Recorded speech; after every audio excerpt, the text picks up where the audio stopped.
Futuros de Desarrollo e Innovación SILAVIN agradece a todos su presencia, profesores y alumnos en esta aula, magna aula que conocemos el auditorio José Salcán Kermes.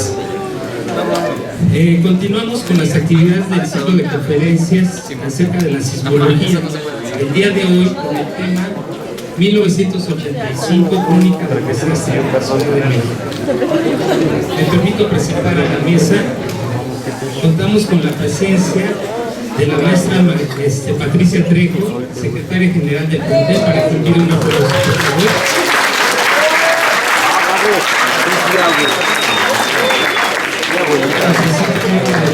La directora del plantel nos va a dirigir un mensaje. Contamos con la presencia también de la maestra Marta Contreras Sánchez, secretaria técnica del SILAVIN, aquí presente también.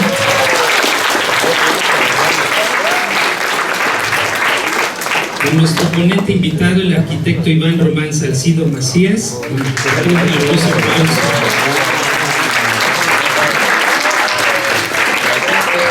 Bien, le voy a ceder el micrófono a la maestra Patti, que les va a dirigir un mensaje de la directora. Bienvenida. Y a continuación leeremos algunos datos de nuestro ponente.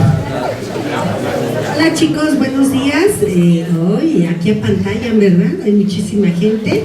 Ojalá y así tuviéramos en todos los eventos académicos que ustedes pueden estar presentes, porque finalmente estas conferencias están pensadas en ustedes y para ustedes, y esto va a ser muy importante. Por supuesto que tenemos aquí algo relevante que no debemos de perder de vista: el sismo, ¿no? El temblor, que comúnmente lo conocemos en un lenguaje coloquial. Y vemos aquí que dice Crónica del Desastre en México, recordando el terremoto de 1985. Le decía yo a nuestro ponente, invitado especial en este plantel, que fue una fecha que marcó la vida de millones de mexicanos. Yo era telefonista en 1985, estaba trabajando como operadora de Telmex, LADA en aquel entonces 915, y me tocó el sismo. No recuerdo si fue en el cuarto o quinto piso. Yo entraba a las 6 de la mañana, me toca el sismo, casi se cae el edificio completo, arquitecto.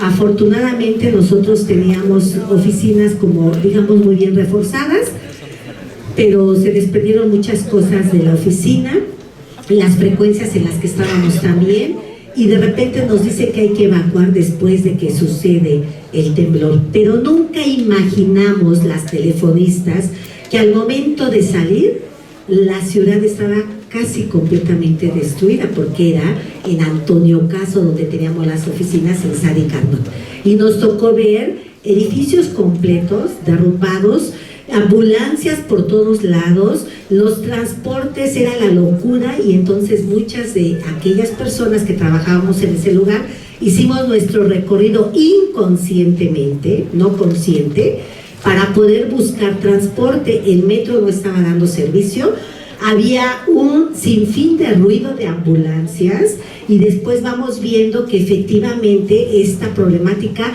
había rebasado lo que nos había tocado vivir. Entonces sí, marcó la vida de muchísimos mexicanos, pero también vimos gran solidaridad. Vimos una solidaridad, arquitecto, inmensa. Había gente que con cubetas, con cuerdas de casa, estaban tratando de sacar los cuerpos, algunos lamentablemente ya sin vida, otros con grandes accidentes o grandes repercusiones. Y yo no puedo olvidar esas imágenes, porque de ahí la mayoría tuvimos que regresar a pie a casa.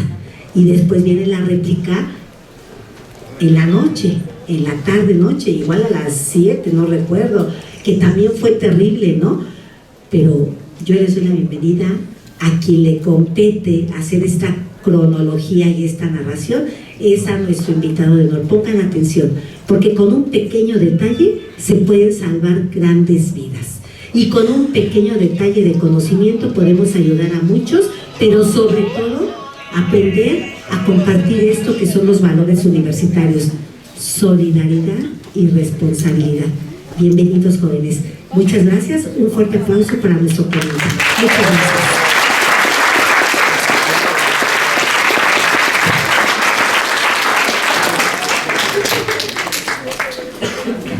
Bien, vamos a leer algunas cuestiones de su trayectoria curricular de nuestro invitado especial. Lo vamos a hacer lo más rápido posible para que entremos en acción. Iván Román Salcido Macías es arquitecto. Desde hace 25 años labora en la industria editorial y en la actualidad es gerente general de la empresa Casa de las Campanas Editores. Se especializó como diseñador editorial y productor de materiales impresos, tiempo en el cual laboró con distintas instituciones como la UNAM, la UIA, el INAP, Vancomer, la Academia Mexicana de la Lengua y Moneta Technologies. Desde el año 2006 comenzó su labor como investigador del fenómeno sísmico y sus implicaciones en la Ciudad de México, escribiendo a la fecha 6 libros sobre el tema, publicado por la Sociedad Mexicana de Ingeniería Estructural y Casa de las Campanas Editores. Vamos a dejar a esta parte, ya viene lo de la cuestión de la presentación. Quería yo mencionar algunos títulos de El terremoto de 1985, 30 años en nuestra memoria, La pulga del 85, Marcos Efrén Sariñana, El terremoto de 2017, El terremoto de 1957, El día en que el ángel voló, si se acuerdan ustedes también de eso. El terremoto de 1985, Crónica del desastre en México, que es lo que nos va a presentar hoy, y de un sinnúmero de entrevistas que ha tenido tanto en medios electrónicos como impresos. No los vamos a mencionar ya para entrar en esta presentación. Entrevistas también que ha tenido y ha colaborado en diferentes documentales. Con esto, sin mayor preámbulo, pues daríamos la palabra para que inicie nuestro invitado especial. ¿Hay otra cosa que hacer? Bueno, aprovecho también para quienes hagan preguntas al final, les vamos a obsequiar algunos libros, van a ser 10 libros. Y bueno, no es la intención la comercialización, pero sí nos hizo favor de traernos unos libros que escribió él, y el costo va a ser de 100 pesos. En realidad ustedes los compran en Gandhi, en alguna otra editorial, en alguna librería, y valen alrededor de 300. Entonces, si tienen la oportunidad de aprovechar que está aquí presente, pues pudieran adquirirlo. De paso. Muchas gracias, chicos, les agradezco mucho. Tenemos también habilitado el auditorio de arriba por aquellos que quieran también presenciar la conferencia a través virtual. Está el auditorio de arriba también habilitado para ello. Pues empezamos y bienvenido. Muy bien, pues buenos días, chavos. Gracias a todo el CCH, a los maestros y profesores que me recibieron aquí. Había venido yo el año pasado. Y pues bueno, vamos a aprovechar un poquito el tiempo, pero miren, vamos a dividir la plática en dos. Vamos a hablar una parte, a recordar qué generó lo del 85, acordarnos un poco de ese desastre, que es el más grande en la historia de la Ciudad de México. No ha habido un desastre más grande en la historia de la ciudad, que sabemos ya tiene varios ciclos de existencia y es una de las más grandes del mundo. Entonces no es un tema ligerito esto, es una ciudad de más de 20 millones de personas al momento del terremoto del 85.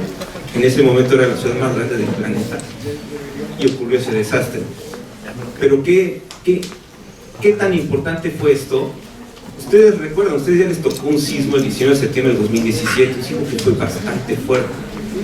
Bueno, hubo muchos edificios, más o menos 3.000 edificios dañados, en distintos niveles, colapsados habrá habido como 50, pero hubo muchos edificios dañados y muchos de ellos se arreglaron, algunos se repusieron y muchos siguen esperando el arreglo. Casi todos esos edificios fueron construidos antes del 85. Todo lo más nuevo tuvo algún daño ligero, pero ninguno se cayó. Solo un edificio nuevo que se cayó en 2017, estaba mal construido. Todo lo demás sobrevivió. Eso fue una herencia de lo que pasó en el 85. Hubo muchos cambios en los reglamentos de construcciones que permitieron que en 2017 nos fuera mucho más leve. Yo creo que si 85 no hubiera ocurrido y hubiéramos seguido con la misma falta de conocimiento sobre el tema, la misma inexperiencia para construir en la ciudad, realmente el 85 hubiera sido el 17 y no el 85, si esto no hubiera ocurrido. Entonces a veces tienen que pasar las cosas para que haya esos avances. Ustedes lo han visto en la aviación, ¿no?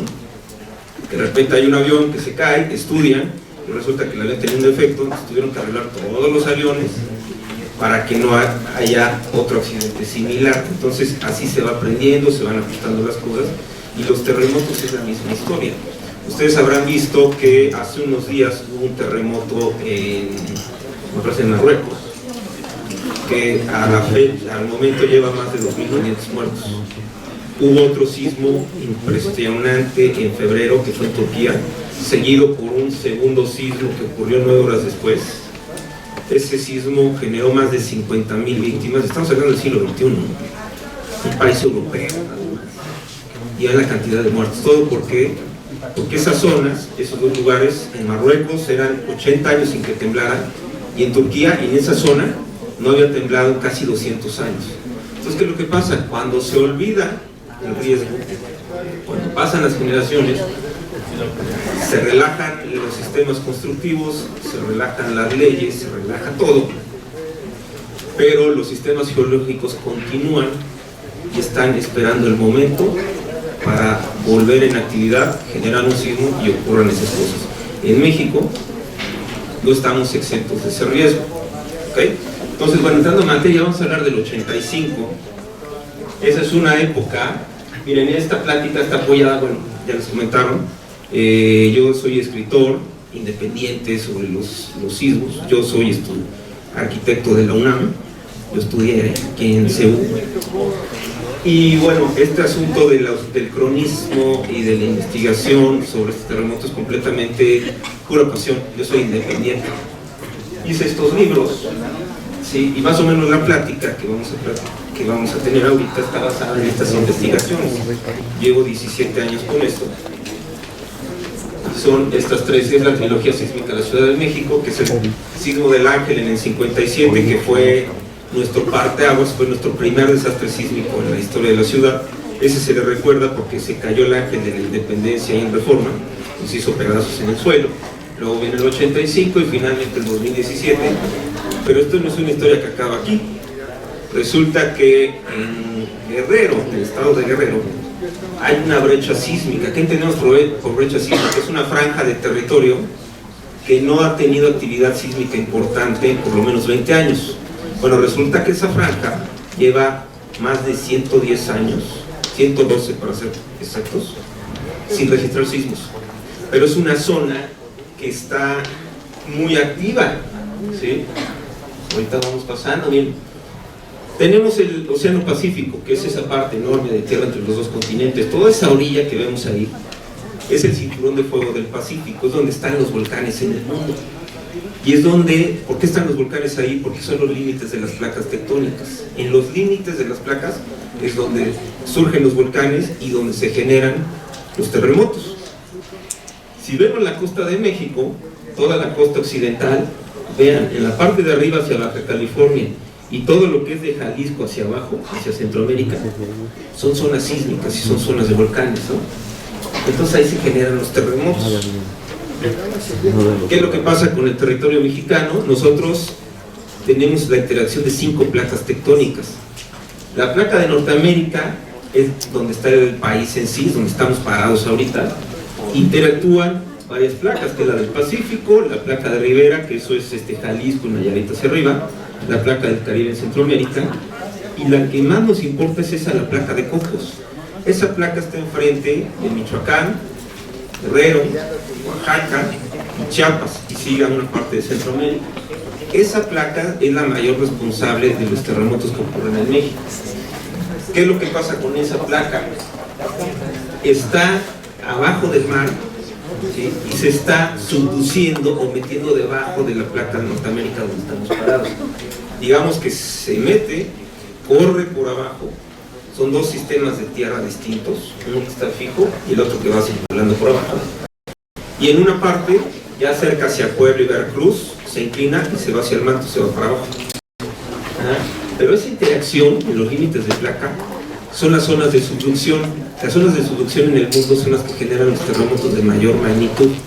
Entonces imagínense, ese efecto ocurre en toda la costa que viene desde arriba de Jalisco hasta la parte sur del país. Ahí se generan los terremotos. ¿Okay? Entonces vamos viendo.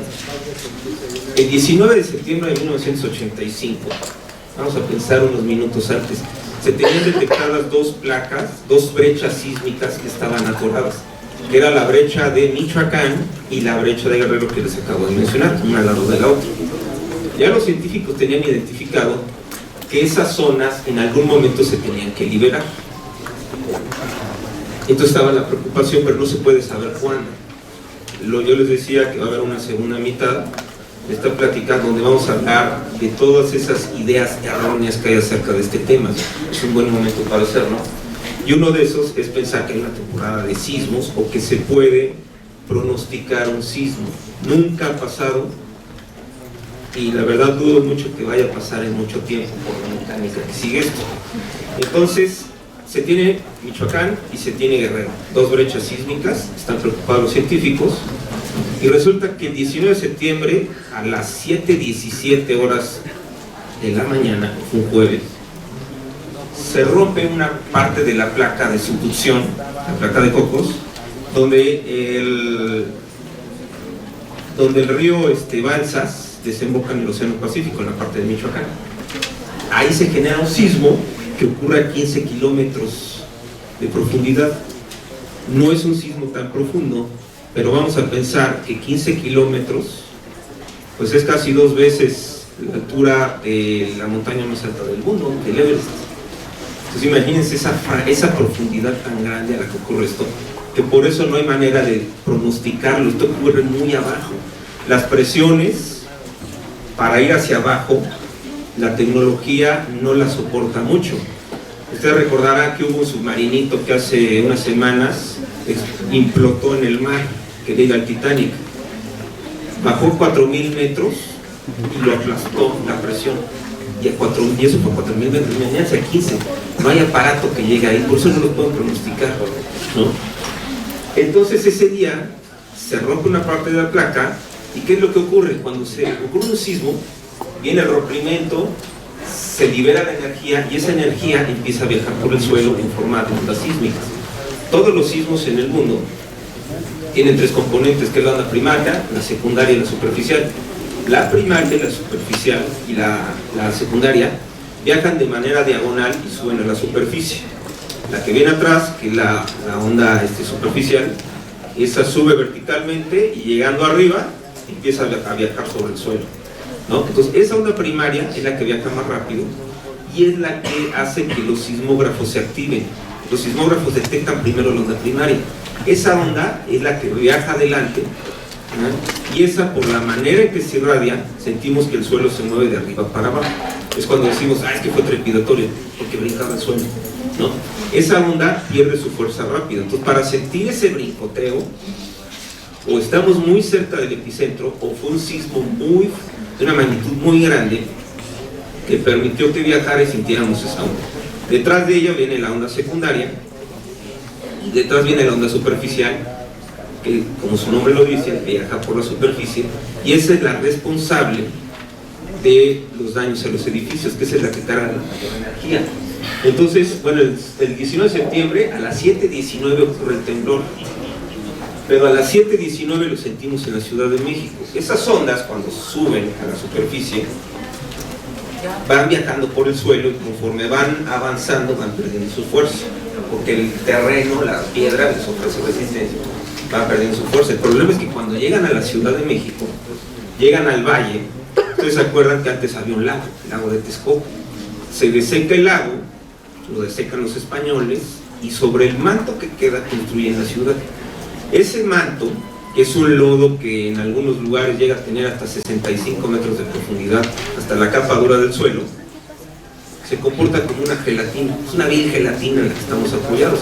Incluso está tan cargado de agua que ustedes, si viven en la zona del primer cuadro de la ciudad o cerca de colonias como Narvarte, La Roma, todas esas colonias, La Condesa, si ustedes escarban en el suelo, en un jardín, hagan un hoyo y va a brotar agua.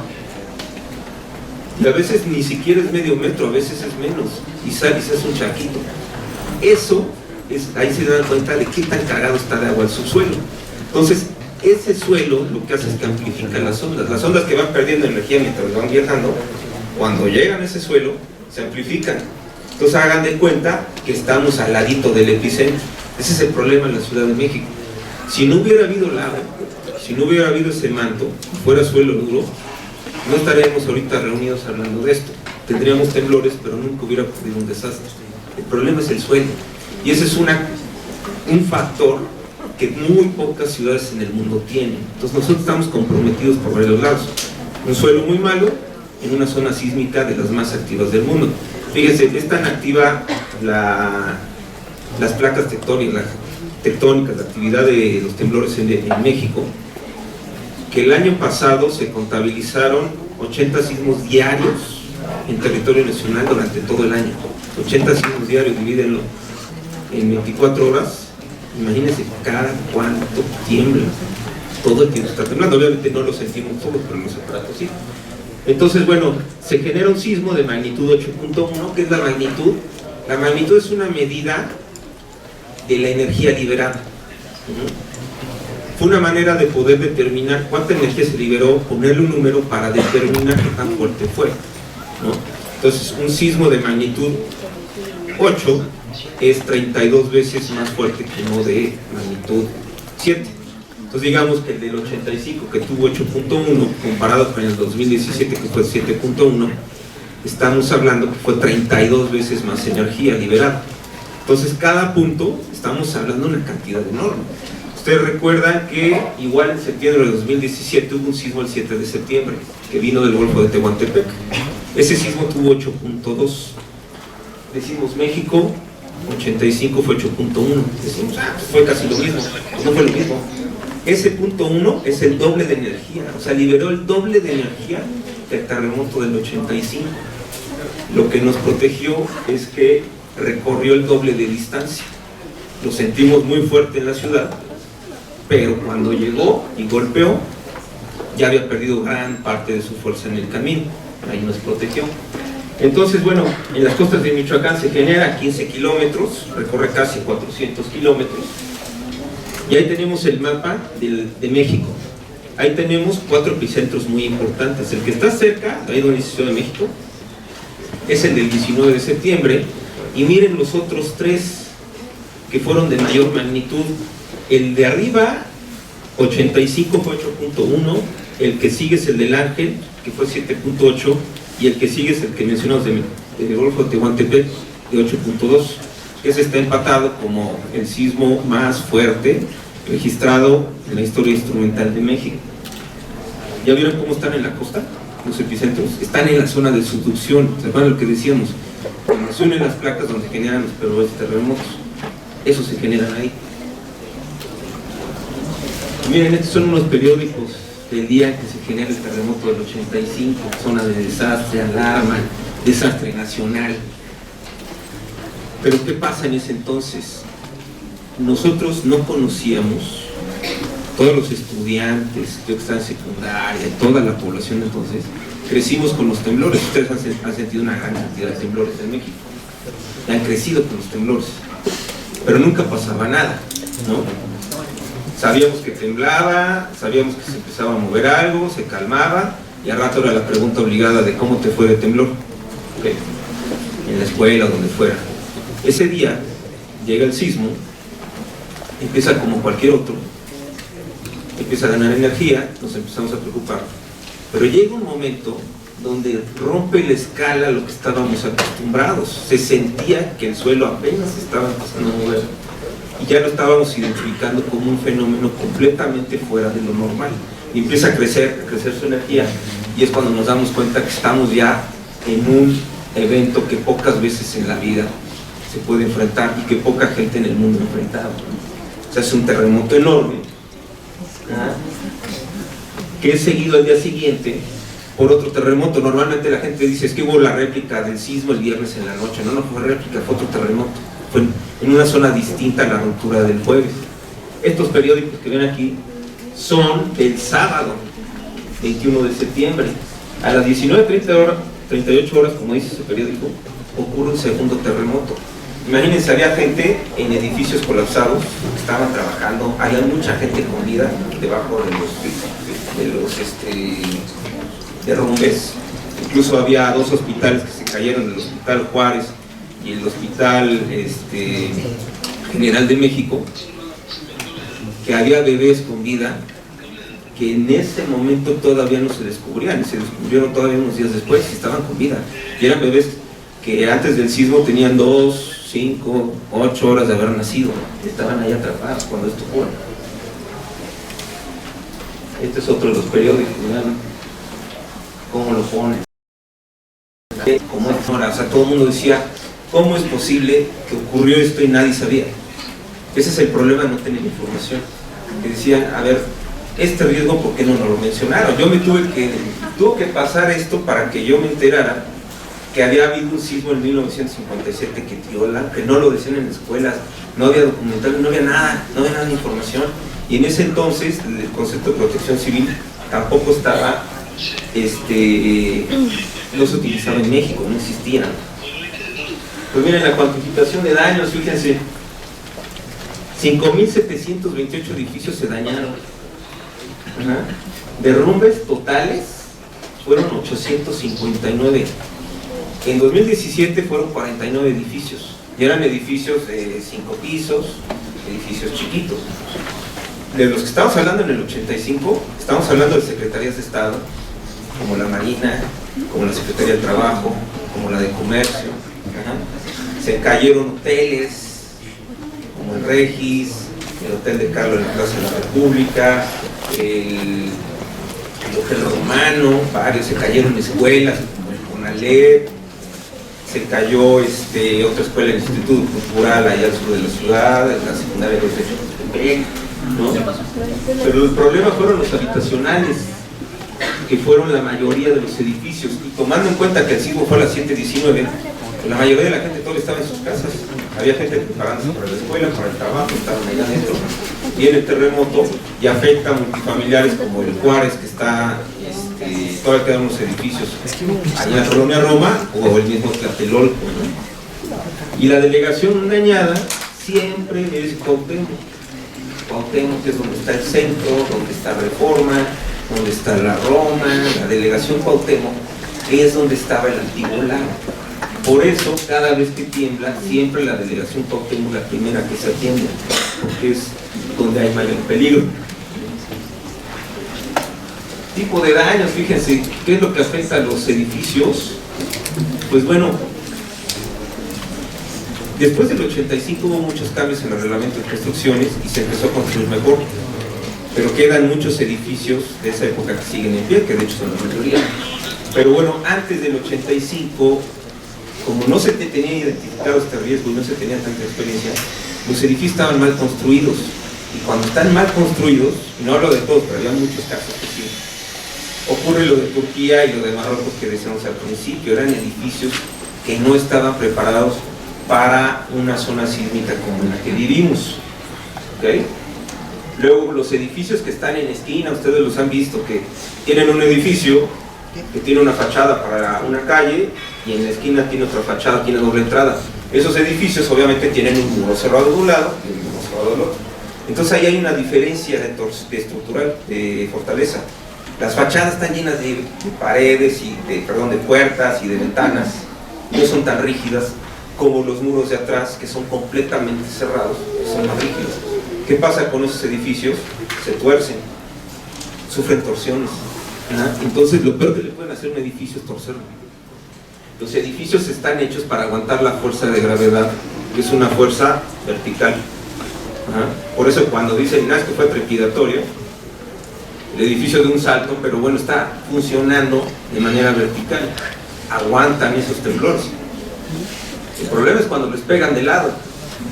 Las ondas superficiales que decíamos al principio, que llegan al final, son las más lentas, pero son las que traen la mayor energía.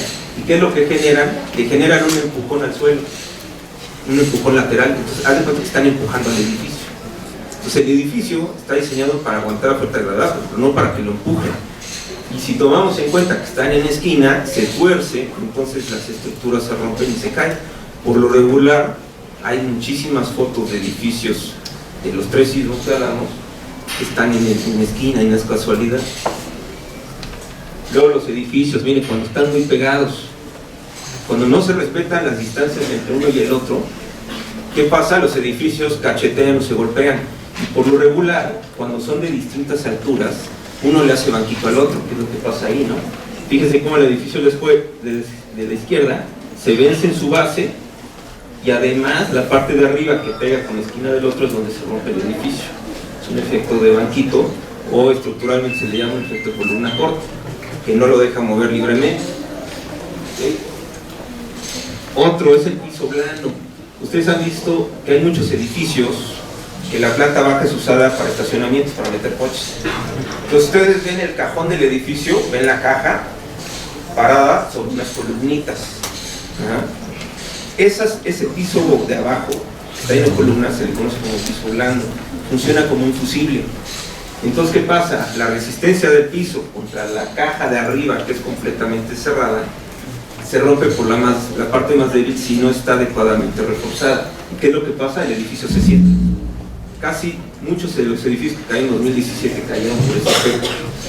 Entonces, no implica que no se puedan construir, pero sí requieren que si se va a diseñar un edificio así, tiene que tener el refuerzo suficiente para que no pase eso. Luego las escuelas, cayeron muchas escuelas. Si ustedes ven la fachada, ven las columnas y ven ese muro donde están las ventanas, ven ese muro que deja espacio para las ventanas, pero lo que hace ese muro es que atrapa la columna, no deja que la columna se mueva. Entonces, como está aprisionada de la mitad para abajo, la parte de arriba es la que se mueve, y si no está suficientemente reforzada, se rompe. ¿Y qué pasa si se rompe? Ya no carga. ¿Qué pasa? El edificio se cae. Ahí se ve, es el efecto del edificio que les decíamos que le hace banquito el otro, pero hablando de muro y de columna. Luego, otros edificios que sufren mucho en los sismos son esas grandes bodegas como los cines o los mercados, que son techos muy largos, unos claros muy grandes, apoyados en 2 apoyos, pero a veces tienen fuerza para un solo lado, pero si les llega por el lado donde no tienen el refuerzo, pasa esto: se caen los techos, se rompen los muros. Eso es un efecto muy común. Entonces tienen que tener refuerzos en los 2 ejes, ¿no? ¿Se acuerdan del suelo que decíamos que es un suelo que tiene mucha agua? Esto pasa por un fenómeno que se llama licuefacción. Cuando el suelo está muy cargado de agua, digamos que están mezcladas las partículas de arena y las partículas de agua, ¿okay? Entonces, esas partículas en reposo tienen capacidad de soportar el edificio, pero el problema es que cuando se vibran, cuando lo someten a una vibración, las partículas se rompen su contacto, las de tierra, rompen el contacto entre ellas y se van al fondo, y el agua sube. ¿Qué es lo que pasa? El edificio que estaba apoyado se va con las partículas de tierra. ¿Qué pasa? Se hunde el suelo. Nosotros decimos, bueno, ese suelo que parece tan sólido se vuelve como un agua mientras está excitado por las ondas sísmicas y se hunde. Eso pasa en suelos como el de la Ciudad de México. Y obviamente ya no regresan a su posición inicial. Entonces el suelo, cuando se calma ese efecto de vibración, las partículas se vuelven a unir, recuperan su capacidad de carga, pero el daño ya está hecho, que es lo que vemos ahí. Luego, obviamente, esta foto habla por sí sola. Bueno, el sobrepeso en los edificios. Hay edificios que fueron hechos para habitación y de repente alguien los agarra y dice, no, voy a hacer una empresa, voy a hacerlo de bodega, y entonces le meten mucho peso. Los edificios fueron diseñados para cierta actividad con cierto peso, pero cuando uno cambia la actividad y los vuelve bodegas, ¿qué pasa? Eso que estamos viendo, se caen, porque no están diseñados para eso. Eso ocurrió mucho en el 85. Y es increíble que todo esto que estamos hablando, que parece a veces tan obvio, antes del 85 nadie había escuchado esto, no había análisis de esto, ¿no? Y sin embargo se hacían. Este es otro efecto. Este es un edificio que estaba en Calzatlalpan, de una fábrica que se llamaba Topeca, es la zona de costureras de San Antonio Abad. Este es otro edificio que utilizado como fábrica. Imagínense, tenía toneladas de tela en las bodegas, maquinaria pesadísima que vibrando todo el día, cientos de trabajadoras adentro. Y en el sismo, de un edificio que además fue construido con unos reglamentos de construcciones muy lejanos a lo que la necesidad requería, y se van al suelo. Pero bueno, ahí quedaron atrapadas muchas trabajadoras en ese edificio, y muchos edificios de esa zona sufrieron lo mismo, ¿no? Luego los edificios en esquina. Esto es un edificio de esquina. Esta es la esquina de Insurgentes y Monterrey. Ahorita ahí hay un parque, ¿sí? Ese parque nunca se volvió a construir, ese parque. Y si se fijan, de lo que es la glorieta de Insurgentes al viaducto Miguel Alemán, toda esa parte de Insurgentes está lleno de avenidas diagonales que se juntan con Insurgentes, y entonces crean terrenos en triángulo. Esos terrenos en triángulo tienen también el efecto de esquina, de que los edificios se tuercen. Este edificio tenía estas fachadas de ese lado, en la fachada de Monterrey era igual, lleno de ventanas, pero el muro de atrás, donde está el otro edificio, era realmente completamente cerrado, rígido. Entonces, ¿qué pasa? Este edificio se tuerce, y además sobrecargado, porque pues, ahí vemos, estaba lleno de colchones y de mucha mercancía, y ¿qué pasa?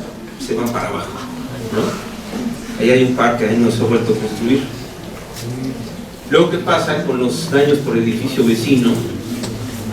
Digamos que tu edificio está bien construido y soportó bien el terremoto, pero el de al lado se inclinó y se recargó en ti. Era más alto, pega contigo y parte de sus escombros cae encima de ti, ¿no? Ese es otro de los efectos. O te golpea, te arruina estructuralmente.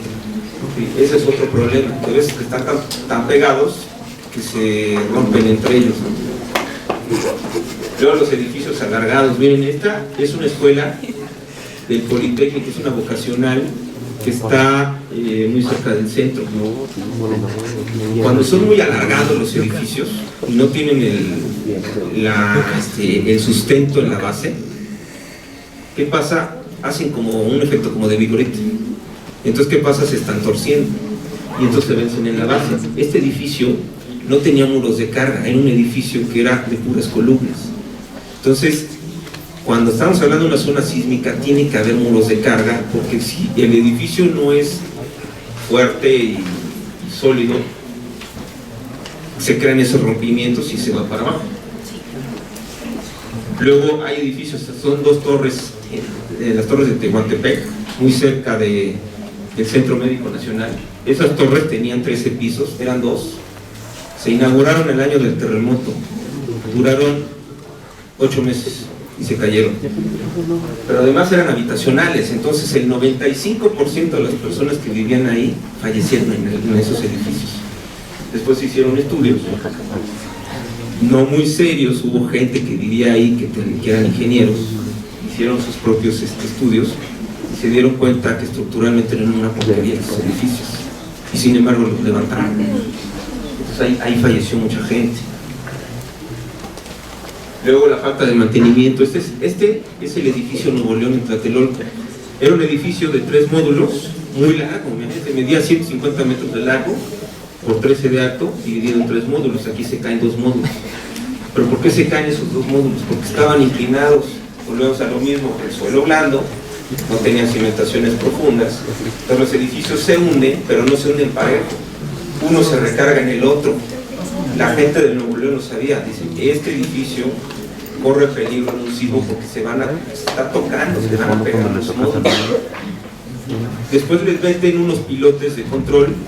Esos pilotes son como unas patas que les meten en la cimentación y que bajan, atraviesan el lago, todo lo que es el lecho, y se apoyan en el suelo duro del fondo. Son como unas patas. Digamos que eso lo tiene la torre latinoamericana. Una base firme. Entonces meten esos pilotes, y con esos pilotes la cimentación tienen una tuerca gigante que ustedes pueden desapretar y apretar y pueden nivelar el edificio. Es un sistema muy ingenioso, pero desgraciadamente por la falta de mantenimiento no pudieron apretar, usar ese sistema porque no tenían mantenimiento. Entonces la gente, los vecinos requerían a las autoridades que arreglaran eso para poder enderezar los edificios, y les ganó el terremoto. Entonces, ¿qué pasa? Se golpearon y se fueron abajo. 1.500 personas vivían en ese edificio. Entonces, más o menos habrán muerto, por lo menos 500 personas se quedaron ahí. Algunas fotos así de edificios afectados, pasamos a la segunda fase. Miren, este es el Hotel Regis en Avenida Juárez, un hotel muy legendario de esa época. Yo no lo conocí, yo realmente me enteré de él cuando se cayó.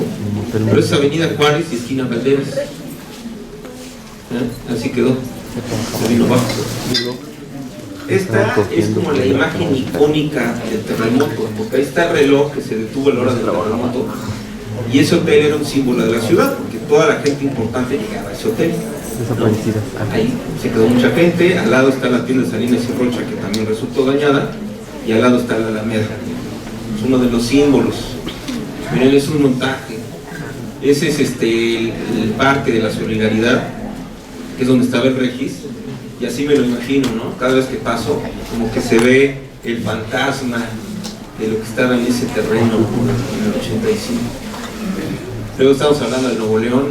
Imagínense este edificio, imagínense qué impresión que los agarre el sismo en un edificio que sabían que estaba inclinado, que estaba dañado y que estén en los pisos de arriba, ¿no? Es más, estaba tan poblado ese edificio que en la azotea, todo eso que ven ahí son cuartos de azotea que eran bodegas de los departamentos, y lo que hacía la gente era que esas bodegas las rentaban. Entonces ahí vivían familias en esos cuartos. Entonces imagínense que de ahí, como ese módulo que no cayó, en nosotros había gente allá arriba. Esta es otra toma, miren desde abajo, toda la solidaridad. La mayoría de la gente que ven en esa foto eran voluntarios, eran vecinos de Tlatelolco, eran vecinos de las colonias de al lado. Lo que fue muy importante en el 85 es que la gente salió a ayudar, un sentimiento de solidaridad increíble que no pasa en todos los países, en México sí, y se fueron a ayudar, sin conocimientos de rescate ni de primeros auxilios, pero ahí estaban salvando a la gente. Es una de las cosas positivas del 85. Miren, Televisa, esa es Avenida Chapultepec, ese foro todavía existe, el edificio de al lado, con el terremoto, así quedó, se vino abajo, es Televisa Chapultepec. Pero del otro lado había otro edificio. Esta es la esquina de lo que vendría siendo más adelante Fray Servando, y la otra es Niños Héroes. Ahí ven una antena tirada. Televisa tenía 3 antenas, y esa antena que se cayó estaba sobre el edificio de noticieros. Ahí es donde trabajaba Jacobo Saludowski, donde estaban los noticieros, había un noticiero que estaba en vivo transmitiendo, que es la única escena, por lo menos que yo conozco, en vivo del momento del terremoto que están transmitiendo, y se empieza a mover el techo y de repente se corta la transmisión. Hay un audio que tengo por ahí, donde la transmisión de televisión se corta, pero no la de audio. Esa salió por el radio, y se oye el momento en que el edificio se cae, ¿no? Se oye como que se va todo. Pero bueno, ¿por qué llegaron a esto? Ese edificio ya estaba cuando fue el sismo del Ángel, y la antena también estaba arriba. Y a raíz del sismo del 57 ese edificio se inclinó. Otra vez en su suelo blando se inclina el edificio, y cuando se inclinan los edificios el sistema estructural cambia. Entonces pierden fortaleza. ¿Y qué pasa con otro sismo? Pues lo que estamos viendo, ¿no? Miren, este es el multifamiliar Juárez, unos edificios muy grandes allá en la Roma, y quedaron así. Vean la altura, o sea, son edificios de 8 o 10 niveles. Miren las escaleras. Esas escaleras, esa columna de escaleras, estaba llena de murales de un pintor, un muralista que se llamaba Carlos Mérida. Eran los murales hermosos, estaban toda la columna llena, y se perdieron los murales. Este edificio no cayó el jueves, cayó el viernes. Afortunadamente este edificio estaba, ya había sido evacuado y no muere nadie ahí, pero hubo otros 2 edificios del multifamiliar que sí se cayeron a la hora del temblor. Ejemplo, aquí vemos 3 edificios. El de la izquierda es el edificio C3, el que sigue es el C2, ese se cayó. Ahí ven los murales en la fachada, y ese del fondo era el edificio más grande, el edificio A, también dividido en 3 módulos. El módulo que vemos primero queda de pie, pero los 2 que siguen se fueron para abajo completamente. Y luego tenía una peculiaridad ese lugar. Esta avenida se llama Toluca, pero realmente es la extensión de la avenida Orizaba, que cruza toda la colonia. Era muy extraño que un puente pasara abajo de 4 edificios, ven, edificios alargados. Y luego fíjense, hablábamos de los edificios que deben de tener una base firme. Vean este edificio. Estos edificios enormes están apoyados en estos popotitos. ¿Vieron? Se pueden atravesar por abajo. Estos popotitos sostienen esto. Y aparte le sumamos un paso de nivel abajo, pues no fue sorpresa que uno se cayó y los otros tres los tuvieron que demoler. Y ahorita pasan por ahí, del lado izquierdo hay jardines y la avenida está al nivel, ya no existe este paso de nivel. Yo alguna vez de niño, con mi familia, pasé 2 veces por abajo, de noche, y se me hizo muy curioso que pasaras abajo de 4 edificios en un coche, era algo muy raro, ¿no? Y bueno, pues tuvo sus consecuencias, porque esos edificios, pues, sufrieron mucho con el temblor.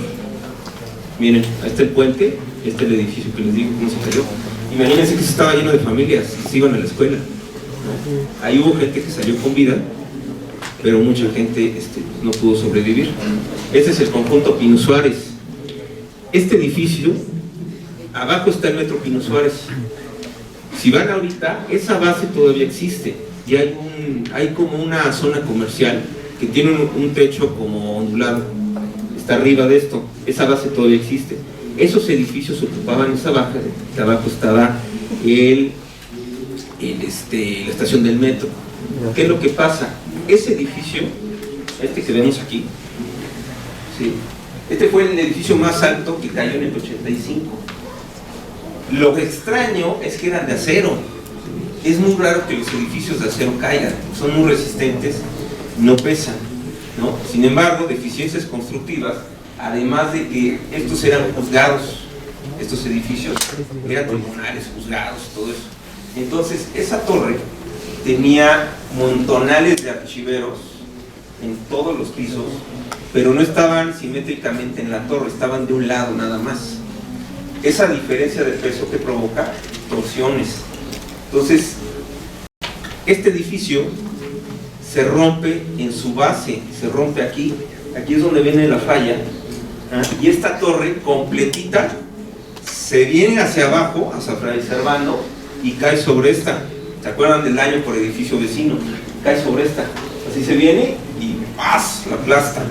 Durante muchos años siempre decían en los medios, no, es que se cayó una de las torres, realmente eran 2, pero la cubrió de tal manera que no parecía que había otra torre. Hay mucha gente que incluso ahorita me sigue diciendo que eran 4. Ahí está la foto. ¿Cuántos son? Son 5, porque no se veían. Miren, imagínense, ahí tengo un conocido que va a entrevistar, que vio caer ese edificio. Él estaba ahí, estaba a una cuadra y lo vio caer, ¿no? Imagínense un edificio de ese tamaño que de repente se cae, está temblando y cae encima del otro y lo pachurra, y además cae en el paso a desnivel que hay ahí. Ahí había coches circulando y les cae encima, y había gente saliendo de la estación del Pino Suárez y les cae el edificio encima, ¿no? Pero vean la situación. Luego se incendia para probarla, ¿no? Ahí está, miren, esa serie, desde arriba. Ahí no se ve la otra torre, ya vieron. Por eso durante tantos años decían, esto es una edificio. Se cayó uno, no, se cayó uno. Ahí faltó uno, pero hasta abajo, ¿no? El Hospital General, miren, este está en Cuauhtémoc. El del lado izquierdo es el Hospital de Ginecobstetricia y el derrumbe del lado derecho es la residencia de médicos. En ambos lugares fallecieron muchas personas, pero en Ginecobstetricia, unos días después, aparecieron unos bebés con vida. Miren, esa es Ginecobstetricia. ¿Cómo pueden pensar que 5 días después del sismo salieron algunos bebés con vida de ese escombro, ¿no? Y bebés que estaban sin alimentos, sin cobijos, sin nada, que tenían horas de nacido y salieron de ahí, ¿no? Por eso les llaman los bebés milagro. Y miren la cantidad de gente, los scouts, los mismos doctores, todo el mundo ayudando, ¿no? El CONALEP es una escuela ahí cerca de la avenida Juárez. Si vemos ese edificio, el alto, que ya lo demolieron, ya no existe, detrás de él, ahí está la flechita, ese era el CONALEP. Llegaron un montonal de estudiantes en la mañana, a las 7 ya había clases, y los agarró el terremoto. Entonces muchos de ellos pues ya no tuvieron tiempo de nada, porque incluso los maestros les decían, tranquilos, espérense, aguanten. Había unos que incluso ni siquiera abrían la puerta, ¿no? Se quedaron ahí atrapados. Entonces, en ese lugar, la mortandad de estudiantes, o sea, sí, hay quienes dicen que fueron 200, 300 o incluso hasta 400 estudiantes que se quedaron en ese edificio. Miren ahí, esa es Avenida Juárez. Al fondo, en esa calle, había un cine muy de la época que se llamaba el Palacio Chino. Ese edificio a la izquierda ya lo demolieron. Y lo que está atrás es el Conalep. Y ahorita ya se está haciendo un nuevo edificio, pero estuvo abandonado durante años ese terreno. Miren otra toma. Eso es una foto ya como de hace 10 años. Eso ya zona ya cambió. Pero miren cómo se hizo los escombros, cómo hicieron una ola que se llevó en la calle a los coches, ¿no? Es de la fuerza que tiene un sismo. ¿Se acuerdan de las torres de Tehuantepec? Miren. Aquí hubo un caso muy interesante, porque cuando cae una de las torres, cuando los edificios, una losa cae sobre la otra, cuando se compacta, es un efecto tan rápido que el aire, el colchón del aire que está dentro, no se apachurra.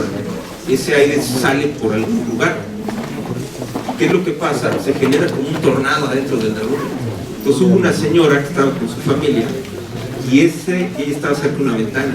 Entonces ese viento que salió hacia afuera la sacó por la ventana, la aventó por el edificio y cayó en la azotea del edificio de al lado y se vino el edificio. Toda su familia falleció ahí, pero ella logró sobrevivir porque cayó en la azotea de al lado, tuvo mucha suerte. Este es la Superleche, miren, es un edificio de esquinas, ventanas de un lado, ventanas del otro, y en la base estaba la cafetería que ya estaba trabajando y así quedó el edificio. Muy poca gente salió de ahí. Miren, este es otro efecto, que son las ruinas, y miren, y allá estructura de acero, se vino abajo. Salíamos a los bomberos trabajando y los soldados ahí parados ayudando. El Hospital Juárez, así era la torre. Esa torre de allá fue construida en los años 70. 13 niveles, y se supone que era el edificio muy moderno, equipado y todo. Lo de abajo es un antiguo convento. Ese hospital tiene muchísimos años de existencia. Fue de los primeros hospitales del continente. Imagínense que ahí atendieron a gente, a soldados cuando la guerra con Estados Unidos. La base, que es el edificio colonial, está hecho de muros muy gruesos, no es alto, tiene unos murotes de piedra. Construyen la torre, con el terremoto, miren cómo queda la torre, se vino completamente abajo. Incluso los médicos que trabajaban en enfermeras y todo decían, es que desde que la construyeron, cada sismo se siente como más fuerte, se siente que la estructura truena más, como que tiene, estamos viendo fisuras por todos lados, ¿no? Y las autoridades llegaban y pues le ponían pintura antisísmica. Ya no está el error, pero el fallo estructural se quedó ahí, atrás de esa pintura, ¿no? Entonces no es extraño, en el sismo se cae. Ahí también salieron bebés, hubo incluso 2 bebés que salieron a los 9 días, salieron hasta el otro jueves, ¿sí? Una de ellas se llama Sara Valencia. Esa muchacha tenía 2 horas de nacida cuando fue el terremoto y sobrevivió 9 días bajo los escombros. Esa es otra parte del Hospital Juárez. Miren, el edificio colonial quedó en perfecto estado, por baja altura, muros muy gruesos, y la torre moderna, bueno, se hizo como palillos chinos. Ahí, el nivel de mortandad, miren, ¿quién sobrevive a eso? Esa es otra toma. Por esa escalerita, por ese hueco que está allá arriba, rescataron algunos de los bebés. Esa es una toma aérea de la torre. Vean cómo se hizo, se sentó sobre su base. ¿Se acuerdan? Secretarías de Comunicaciones, está en Xola. Tenía unos murales increíbles, era un edificio que si lo veíamos de arriba, tenía una forma como una T, una letra T. ¿Qué pasa? Es una forma irregular. ¿Sí? Eso se le llama irregularidad en planta. Los edificios que tienen formas caprichosas no deben ser construidos en zonas sísmicas porque se tuercen. Entonces no fue extraño que los pisos de arriba se cayeran, los murales se dañaron, ¿no? Miren los murales, esos son murales de Juan O'Gorman. El piso de arriba bien se hizo pedazos. Afortunadamente a esa hora todavía no llegaba al grueso de los trabajadores. Miren del otro lado cómo quedó. Ese es el lado del eje central, cómo se vino abajo. Luego yo tomé esta foto fue el 19 de septiembre del 2017. Pues este edificio lo rehabilitaron, le quitaron niveles, medio repusieron los murales, ahí se ven partes de los murales y partes donde ya no recuperaron el material gráfico y le quitaron pisos, quedaron esos chipotes. Eso fue por el 85. Y sin embargo, con ese nuevo terremoto se volvió a dañar el edificio, pero se hundió de distintas maneras.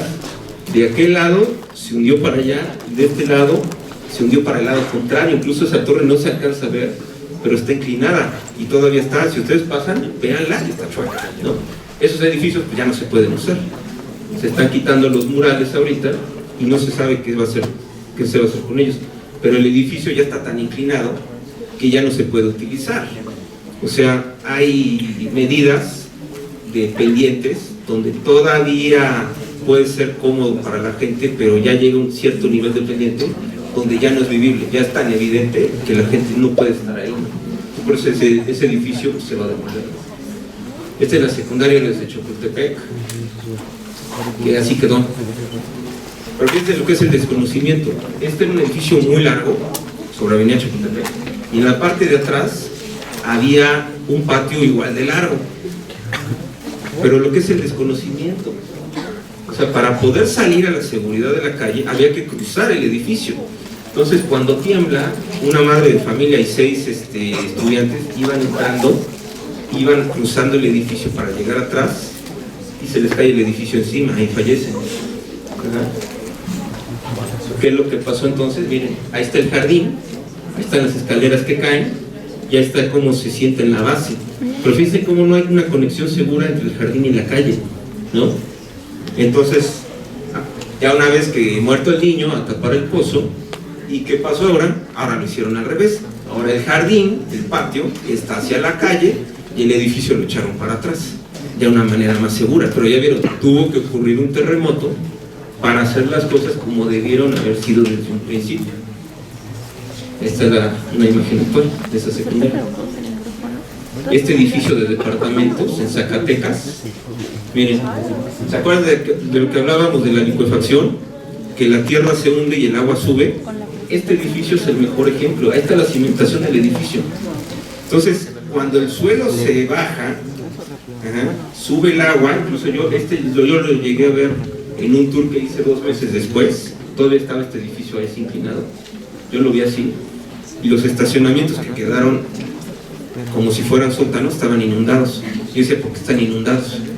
Por ese efecto, el agua subió, la tierra bajó, inunda los estacionamientos y ya una vez que se baja el piso, el edificio queda como flotando y ahí se ven 3 pisos, pero el edificio tenía 8 y era muy alargado. Entonces, ¿qué pasa? Ya no está agarrado del suelo. Y entonces, ¿qué pasa con el edificio? Se fue hacia la calle, se fue completamente hacia la calle. Miren, como dominos, cayó sobre la calle de Orizaba. Y véanlo por atrás, cómo atravesó la calle completa. El edificio, se vino y golpeó los edificios de enfrente. Así atravesado quedó, pero fue por el fenómeno de licuefacción. Este hotel de Carlo, junto al Monumento de la Revolución, esos 2 eran el hotel, y el de aquí al lado es un edificio que todavía está. Pero hablábamos del problema cuando 2 edificios de distintas alturas, que están muy pegados, se golpean entre sí. Entonces, por lo regular, el más alto es el que queda afectado. Y aquí vemos, ¿sí? Esta esquina es la culpable. Este edificio se sentó un nivel.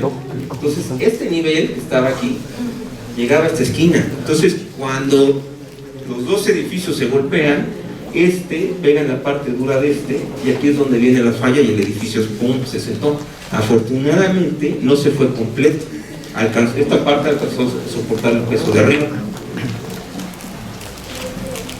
Miren, está justo la esquina donde ocurre esto.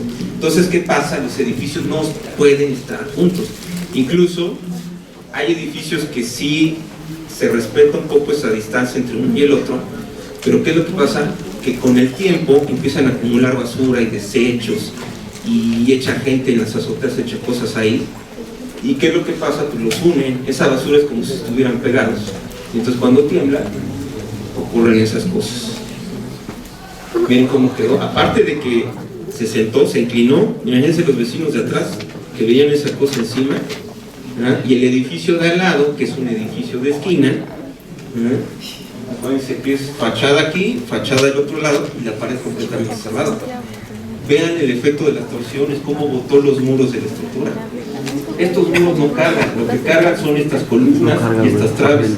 Entonces eso cuando se tuerce, ¿qué es lo que pasa? Botan los muros. Aquí lo vemos bien. Eso es un efecto de que el edificio se torsiona.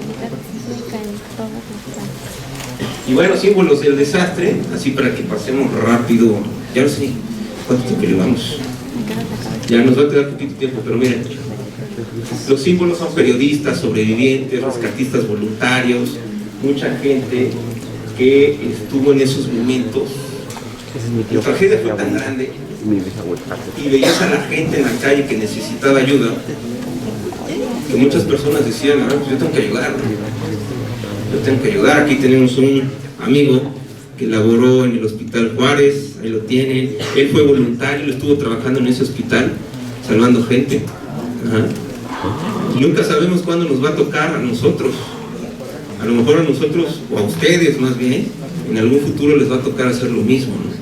Porque son eventos tan grandes que no alcanzan los equipos de rescate, no son suficientes.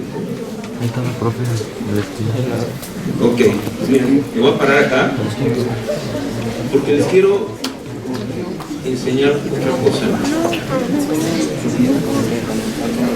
Miren,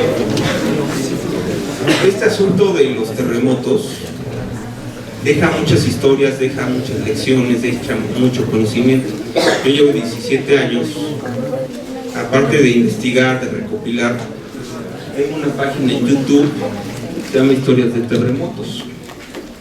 Todas las historias de sobrevivencia, de rescates, lecciones que hemos tenido con estos efectos, las pueden ver aquí. ¿Y cuál es la idea de escribir libros y de hacer esto? Que esté la información accesible. Yo que viví el sismo del 85, que no tenía ni idea de absolutamente nada, no sabíamos ni cómo funciona un sismo. Lo vivíamos, temblaba, te decían de dónde venía y nada más. No había información. El hecho de no conocer genera más miedo y nos queda mucha incertidumbre cuando ocurre un fenómeno de este tipo. Acuérdense que el terremoto es el fenómeno de la naturaleza, es el más destructivo de todos, que puede barrer una ciudad en segundos y no avisa. Un huracán se sabe con anticipación, un tornado incluso da tiempo de sonar una alerta, ¿no? Las inundaciones se pueden predecir. Todos esos efectos, las ventiscas, las nevadas, hay manera de predecirlas y de saber con anticipación en el terremoto. No existe. Esto simplemente te agarra. Entonces, bueno, surgen muchas de esas historias y dentro de este mismo canal les quiero poner un video que habla sobre todos estos mitos que hay alrededor del terremoto. Estoy buscando.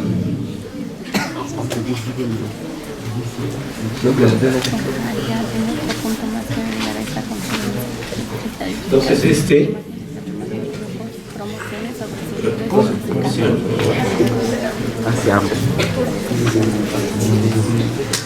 y ahorita lo vemos.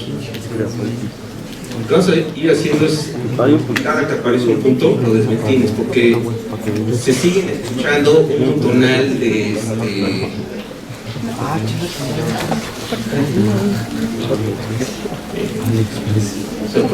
verdaderas cualidades de una persona o cosa, dándole más valor de lo que tienen en realidad. Sumado a esto, son parte del sistema de creencias de un pueblo o una cultura que busca la explicación del origen y la razón de lo que les rodea, ofreciendo explicaciones que suelen ser aceptadas y transmitidas de generación en generación, ya sea... Me voy a adelantar a la parte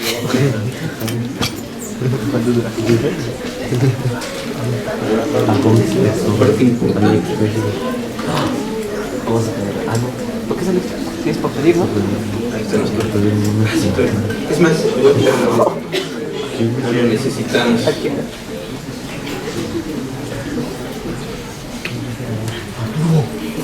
A ver, mito 1. ¿Existe una temporada de sismos en México? A ver, de entrada les digo que no existe. Acuérdense que la cuestión geológica es un sistema natural que se mantiene activo durante todo el año. Para nosotros, decir que el sismo fue hace 37 años implica pues, media vida para muchas personas. En la cuestión geológica es nada, 37 años es nada. Ese movimiento geológico que ha hecho que los continentes tengan la forma que tienen, se ha llevado millones de años. 37 años es nada. Entonces estos se están moviendo todo el tiempo. Decíamos al principio que el año pasado se contabilizaron 80 sismos diarios en territorio nacional, diarios. ¿Qué significa? que está temblando todo el tiempo está temblando, ¿no? Si tuviéramos aquí un sismógrafo, es muy probable que en la duración de la plática ya se hubiera tirado solo por algún sismo, no por un camión, sino por un sismo real. La semana pasada hubo 2 sismos en Jalisco con pocos minutos o horas entre uno y otro. Fueron sismos de 5.8, ¿sí? Que en nuestro país, que ya está medio preparado, ya se construye mejor, no hubo daños, pero hay otras zonas del mundo donde un sismo de esos sí pudo haber provocado daños, ¿no? Entonces, ¿qué pasa? No hay temporada de sismos. O sea, el hecho de que la gente dice, no, es que el mes es el septiembre del sismo, bueno, por los mitos de los 19 de septiembre se tiene esa idea, ¿no? Pero es completamente errónea. O sea, esto es una actividad que se mantiene todos los días del año. ¿Ok? Aquí tiene los capitulitos. A ver, septiembre es el mes más peligroso del año. Pues de entrada, no. El mes que estadísticamente es el que más tiembla es diciembre, no es septiembre, es diciembre. Entonces todo el mundo dice, no, es que el 19 de septiembre era hace un año, y el 2017, y el del 85, o sea, sí fue una gran coincidencia. Fue una coincidencia, no es otra cosa más que eso. Y resulta que se hizo legendario el mes por eso, ¿no? Pero hay meses que tienen mayor actividad. Entonces no es septiembre. Septiembre a decir, bueno, ¿yo por qué, no? Si diciembre es el que se mueve más, ¿no? Pero bueno, el hecho de que hayan caído esos terremotos el mismo día pues, genera esa percepción que es completamente errónea.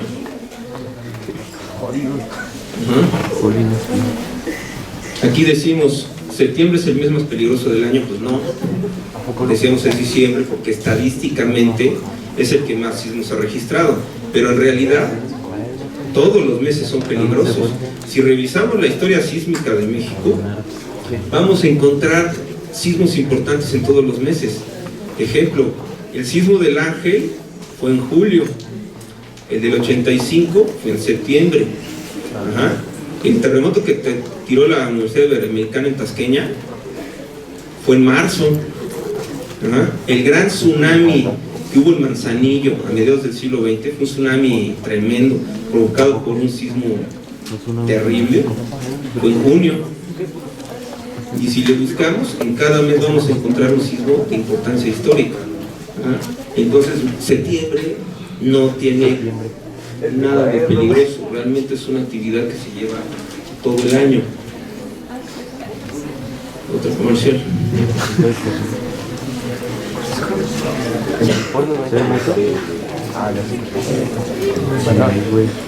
En este caso, dice que si los sismos leves previenen sismos fuertes. Mucha gente dice, oye, pues qué bueno que está temblando porque se va liberando la energía. Se libera la energía en el lugar donde ocurrió, pero hay otras zonas de la placa donde la energía se sigue acumulando. O sea, que tiemble acá no implica que se libera la energía que se está acumulando de este lado. Por eso existe la brecha de Guerrero. Porque esa está atorada, las placas se siguen moviendo, pero la brecha está atorada y está acumulando, está acumulando, está acumulando. Ya decíamos, lleva 112 años acumulando, no sabemos cuánto más vaya a acumular Esa placa se puede liberar ahorita, o se puede liberar en 10 años o en 50, o como en Turquía en 200, pero de que se libera, se libera. Y es tal la preocupación de las autoridades de la ciudad que cada septiembre hacen un congreso que se interrumpió con la pandemia, pero lo están retomando, que se llama México a través de los sismos. A ese congreso van la gente de ingeniería, de escuelas de ingeniería, de arquitectura, el sismológico, el Instituto de Geofísica, bomberos, CERUM, toda la gente que tenga que ver con algo hace presencia en ese lugar, que es en el Palacio de Minería. ¿Por qué lo están haciendo? Porque saben que viene un terremoto fuerte. Es un hecho que viene un terremoto fuerte, que además por la franja, hagan de cuenta que esta franja anda por los 200 kilómetros, 200 kilómetros de longitud que no se han movido. Es una cantidad de territorios, y si le sumamos para abajo es un pequeño mundo el que está sin moverse. Imagínense que eso se mueve de repente, de un segundo a otro. Imagínense la cantidad de energía. Para que vean la cantidad, en el 85, el sismo que generó el terremoto del 85, su energía liberada equivalió a 1114 bombas atómicas como la que se soltó en Hiroshima en 1945. 1145 bombas. Esa es la cantidad que se liberó. Este sismo están pensando que por el tamaño de la franja, mientras más grande es el territorio que se mueve, es mayor la magnitud. Mucha gente dice, oye, ¿se puede generar un sismo de 9 en México? No, porque tendría que ser una franja más grande. Esta franja tiene un límite. Una franja para un sismo de 9 debe ser mayor. Y miren que sí ha habido sismos de 9 en el mundo. El más grande registrado en la historia, instrumentalmente, ocurrió en 1960 en Valdivia, en Chile.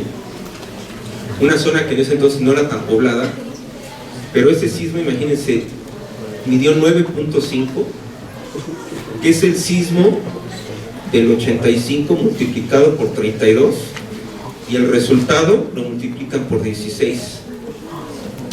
Entonces imagínense, 1114 bombas atómicas por 32 y luego por 16, es la cantidad de energía.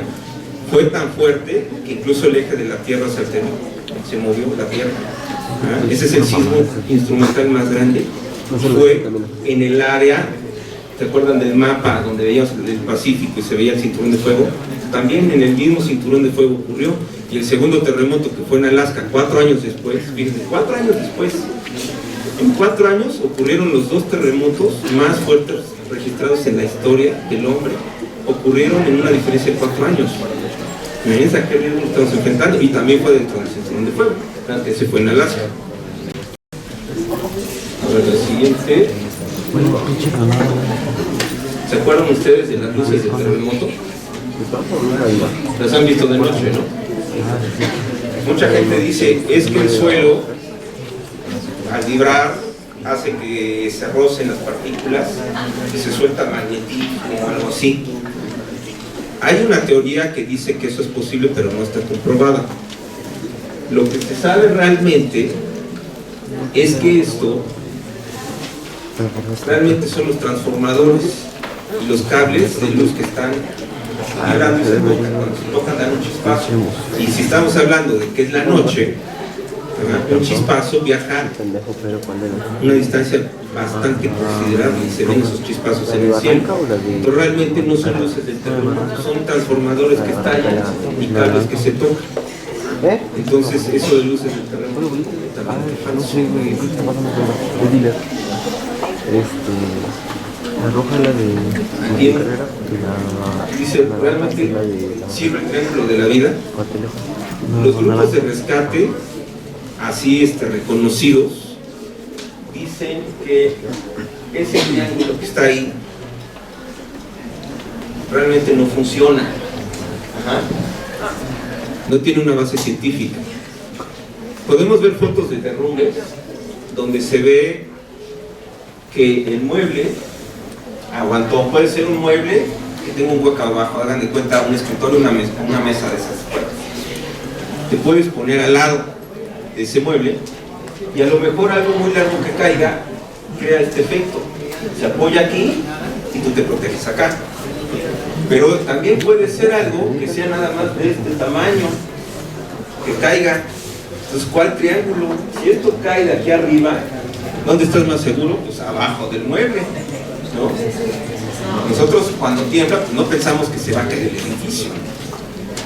Entonces, lo que sí se puede caer son lámparas, se pueden caer cosas de vidrio, y entonces ¿dónde te proteges más? Abajo del mueble. Pero obviamente eso varía de edificio a edificio. Hay lugares donde esto sí funcionó y lugares donde no funcionó. Pero ¿de dónde viene esta idea? Esto viene de Japón, esta idea. ¿Por qué? Porque en Japón se construye con mucha madera.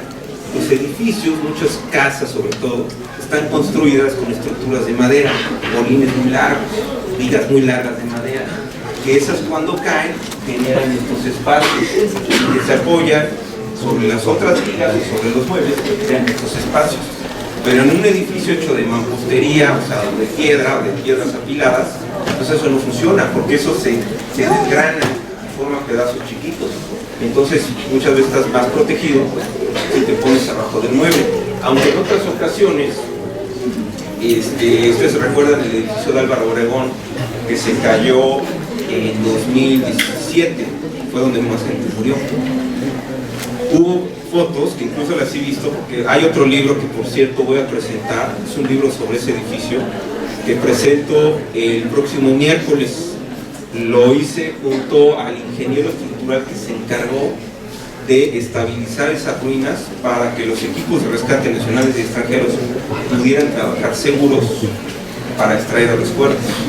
Entonces hicimos ese libro, tiene un montón de fotos. Esa es entrada libre, es el próximo miércoles, ahí en Reforma 42, es entrada libre, está muy cerca de la Avenida Juárez.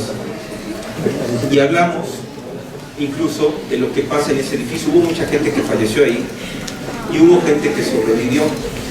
Hay un caso muy bueno de 2 sobrevivientes que venían con una tercera persona que vendía dulces adentro del edificio y llevaba comida a los despachos. Entonces en la parte de atrás del edificio había una escalera de emergencia de metal. Entonces había 2 rutas: salir por la escalera del edificio hacia la calle Álvaro Obregón o utilizar la escalera de emergencia de metal que estaba en la parte de atrás. El problema es que la escalera, la puerta de la escalera, en cada nivel, nada más cabía una persona. Entonces mucha gente se murió esperando su turno de llegar a la escalera. Pero hubo quienes, esas 2 personas que venían con una señora atrás, cuando empieza a temblar, llega un momento donde ellos se tiran al suelo y la señora se queda parada. El edificio se sienta, se aplasta completamente. Ellos que se tiran sobreviven, los rescatan con vida. Y la señora recibió el golpe en la cabeza, pues ahí quedó, ¿no? Entonces lo importante, aunque les digan en algún lugar, si es una medida extrema, pero lo pueden hacer, es preferible tirarse al suelo, porque normalmente quedan espacios vitales. Estos muebles, estas sillas no se aplastan completamente, o sea, aguantan hasta cierto nivel y pueden quedar espacios donde si estás acostado puedes sobrevivir. Pero bueno, ya estamos hablando de algo muy catastrófico. Esperemos que nunca nos toque estar en un edificio que se vaya a compactar. Aquí en este estábamos hablando de lo mismo, de los muebles que soportan. Vamos a brincar esa pregunta. Sí. Entonces ya para acabar, mucha gente dice: oigan, los animales sienten los sismos antes de que lleguen. Sí hay muchas evidencias de animales que detectan, de todo tipo, mamíferos, insectos, y todos. Se ha hecho experimentos con animales que sí detectan esas vibraciones, pero aquí no hay una continuidad como para asegurarlo, porque hay animales que lo hacen, hay animales que no lo hacen, que son de la misma raza. No es continuo, hay unos que sí, hay unos que no. Entonces en la ciencia tiene que haber una continuidad, cada vez que se experimente se dé el mismo resultado. Y como no se ha logrado, pues no se puede considerar que esto ocurra. Y ya, antes de cerrar, mucha gente, hay una persona ahí en YouTube, un extranjero, que dice que las llamaradas solares provocan los terremotos. Incluso dice que cuando hay actividad solar está prediciendo que va a haber terremotos. Eso no se ha comprobado científicamente tampoco. Esa persona, nadie sabe de dónde salió, y lo dice. Posiblemente sí hay alguna interacción, porque esas llamadas solares también afectan en otros rubros al planeta, y sí lo afectan. Pero en cuanto a crear terremotos, no hay pruebas de ello, ¿no? Y nunca se ha comprobado que un sismo de los más importantes en la historia reciente del hombre haya coincidido con llamadas solares. No se ha coincidido, lo han investigado, y en ningún periodo de llamaradas ha habido un terremoto de gran magnitud. Entonces ya con eso queda. Entonces, bueno, yo les dejo ahí la invitación. Esta es mi página, Historias de Terremotos. Esta iniciativa ya tiene 2 años. Todo lo que investigo y todas las historias que les digo, habla de sobrevivencia, de todo esto, lo pueden encontrar en la página, que tiene más de 110 videos. Y bueno, esto es una extensión de todo este proyecto. Entonces, bueno, ya con eso termino. Muchas gracias a todos.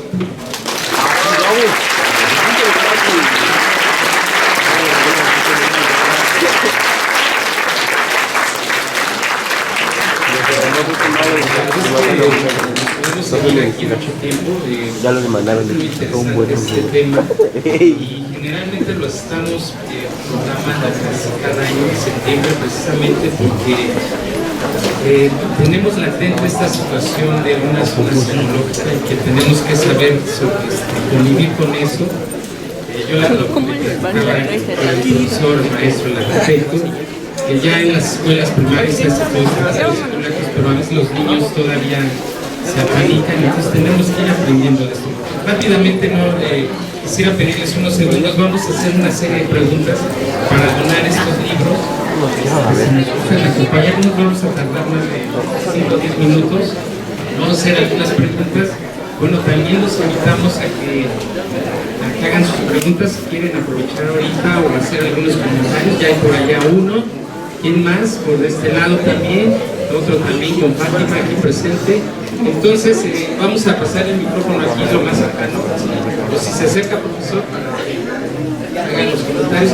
Y vamos a hacer unas preguntas muy sencillas. Les vamos a donar estos libros. Y aprovecho para invitarlos. Está aquí presente Iván. Trajo sus libros, 100 pesos, de verdad. Es una ganga. Y aprovechando que se los va a firmar, van a valer oro más. Le paso el micrófono al profesor. Gracias. Arquitecto, de acuerdo con su experiencia, usted sabe que la zona de Azcapotzalco, de Panegas, ya no llegaba aquí el agua. Digamos, estamos afortunados porque esta zona, digamos, ya no es sísmica. Mi pregunta es, de acuerdo con su experiencia como arquitecto, ¿hasta qué grado de la escala de Richter podría soportar el metro y el segundo piso de la Ciudad de México? Bueno, el metro ya tuvo varias experiencias, nunca ha tenido daños. En 85 toda la línea se mantuvo perfecta, todas las líneas, las que cruzan por el centro, todas estuvieron habilitadas, simplemente las detuvieron por cuestiones de seguridad y porque estaban en zonas afectadas, pero la línea sí podía funcionar perfectamente, no han tenido daños.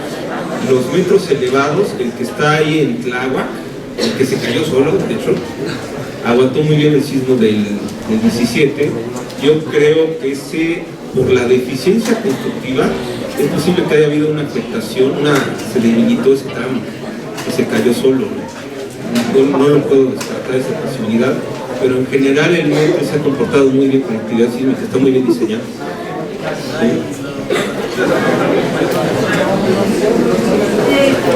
En un ámbito social y de aprendizaje de amigos, usted comentó varios ejemplos de escuelas donde alumnos probablemente perdieron la vida por las energías mismas. Actualmente, cada septiembre, las escuelas se hacen algunos simulacros.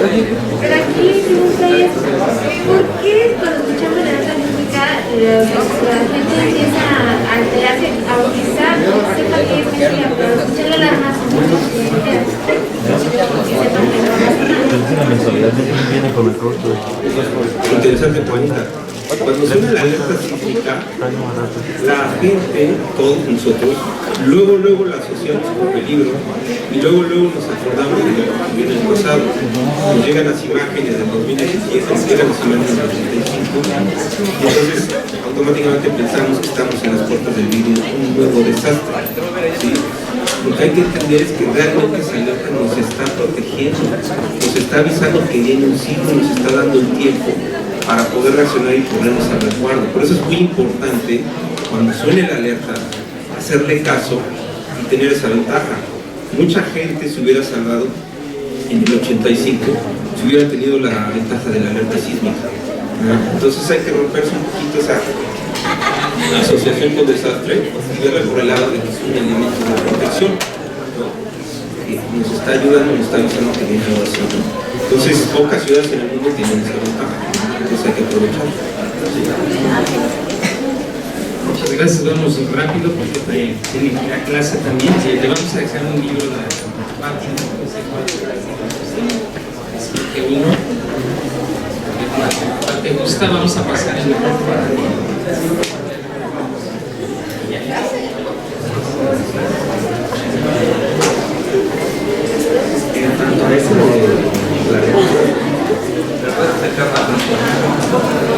Con eso de la alerta sísmica, en el 85 ya estaba algún sistema para prevención de sismos. Específicamente me podría decir cómo era este sistema. Bueno, aquí me preguntan si ya existía la alerta sísmica, un sistema de alertamiento en el 85, no existía. No existía, pero sin embargo, la idea de cómo funciona la alerta sísmica es viejísima. O sea, ese concepto de que un sismógrafo detecte un sismo, se mande la señal a la ciudad, suena una bocina, eso es de muchas décadas atrás, del 85. ¿Pero por qué no se hizo? Por cuestiones tecnológicas, por la cuestión de las comunicaciones. No se pudo aplicar, pero ya existía ese diseño. Y ya después, a finales de la década de los 80, fue cuando se aplica lo de la alerta sísmica que manda una señal, ya existían los sistemas de comunicación.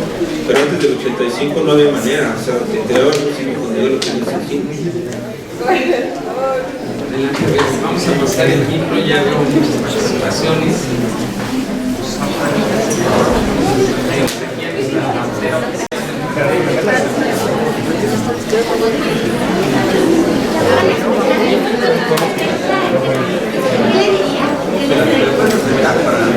¿Qué le diría o qué le recomendaría a las personas que quieren estudiar arquitectura? Miren, la arquitectura es una carrera muy bonita, muy matada, es muy bonita. Si tienes la vocación, estudiala, es una carrera muy interesante, que además, la arquitectura es considerada una de las bellas artes, entonces no es una carrera cualquiera. A ver, amigo.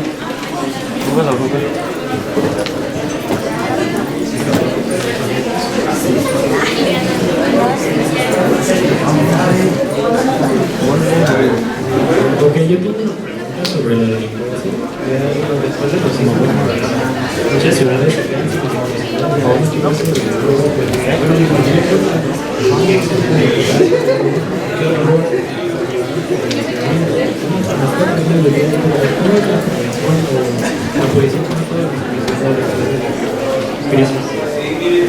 los robos en el 85 fue de gente que se metía en este rescatista y se metían en los departamentos y se llevaban lo que encontraban. Y no fue gente común, fueron policías y soldados, todo el mundo a lo que le llamamos la rapiña.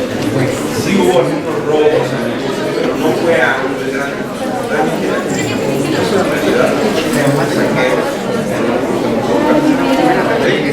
les vamos a pedir por ahí la lista donde andan, cuando la presten. Y podemos seguir aquí con las preguntas, no pasa nada, déjenme traer incluso otros libros, la maestra nos dice. Vamos a pasarla.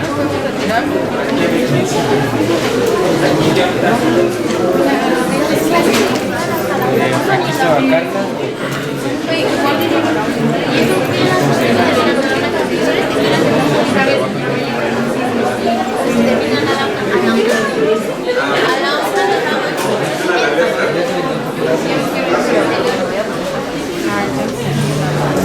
Fíjense cómo funciona la alerta. Digamos que está un sismógrafo en la costa de Guerrero, ¿no? Es una cajita enterrada en el suelo que tiene una antena. Empieza el sismo y estos aparatos son tan sensibles que pueden detectar un sismo en China.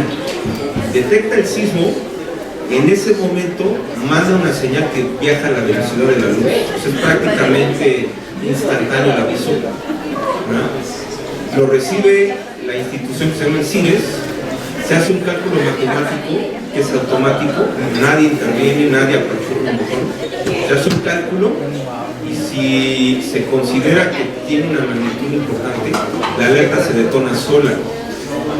Entre que llega el aviso y se hace el cálculo es entre 3 o 4 segundos. La onda sísmica que viene de la costa puede tardar hasta 60 segundos. Entonces esa diferencia la tenemos de ventaja, 55 segundos son buenísimos. Una preguntita. Paso del micro, vamos a la parte de atrás porque ya nos quedamos aquí. Usted mencionaba algo acerca de una estructura que tiene muchos edificios que bajan por medio de ese lago. Usted lo estaba mencionando, que se puede modificar para hacer que el edificio no caiga. ¿Cómo es que funciona esa estructura para que el edificio no se caiga y no salga afectado por los sismos? Sí, esa estructura son pilotes, son patas, se ponen a través, llegan a la capa de abajo, y es una cimentación. Se ponen, haz de cuenta, la torre latinoamericana tiene 360 pilotes de concreto que bajan como 50 metros.